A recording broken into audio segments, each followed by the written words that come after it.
অবাধ্য মেয়েবেলা লেখিকা রেবরিনা চ্যাটার্জি। মেয়েদেরও তো জেদ ভালো নয়, কিসের কেনা কত, মেয়েরা একটু শান্তই ভালো, লক্ষ্মী দেবীর মতো। সব খাওয়াতে কদিন পরেই পরের পাই যাবি, তখন এত না শীতকালে ই দিয়ে ভাত খাবি, ভাত সরিয়ে খাচ্ছিস বসে, দুধ গাইবি হবে। এ মা, তোর শ্যামলা গেল, পাত্র পাওয়া যাবে, মুখের ওপর তর্ক করিস, এত টাকা বুকো কেন? মেয়ে তো নয়, একেবারে ধানি লঙ্কাটি বেরোনি। এসব কথা আমরা মেয়েরা প্রায় সকলেই থাকি শুনি, কেউ কম শুনি, কেউ বা বেশি, কেউ কয়েকটা হাতে মুড়ি। এসব শুনেই কত মেয়েদের ছোট হয় ছোটবেলা, মেয়েবেলা বলে কিছুই থাকে না, সবটা প্রথম খেলা।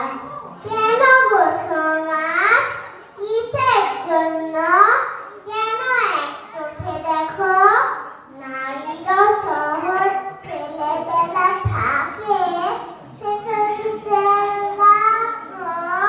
কেন গো?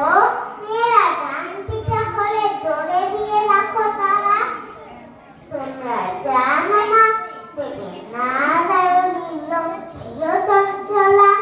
তোমরাই বলো মা কালিকা নাকি আমি সে পরিতৃপ্তা, আমি কেন তবে সব খাওয়া শিখি, ডাল ভাত থেকে শুক্তা কেন পারবো না, কেন পারবো না তর্ক করতে, যদি সত্যি সঠিক জানি। তর্ক শাস্ত্রে সরস্বতী স্বয়ং দেখাবো যদি না হতো দুর্গা, অসুবিধার হতো সাধারণ মেয়ে সাহসী, এই ধানি লঙ্কার মতো। অনেক হয়েছে, অনেক হয়েছে, ছাড়ো হে সমাজ, এক চোখামিটা ছাড়ো। শিশুদের মাঝে না দেখে ওদের শিশুই বিচার করো। সময় এসেছে, মেয়েদের পায়ে বেরি করে দাও খোলা, এরপর থেকে নারীদেরও থাক অবাধ্য মেয়েবেলা, এরপর থেকে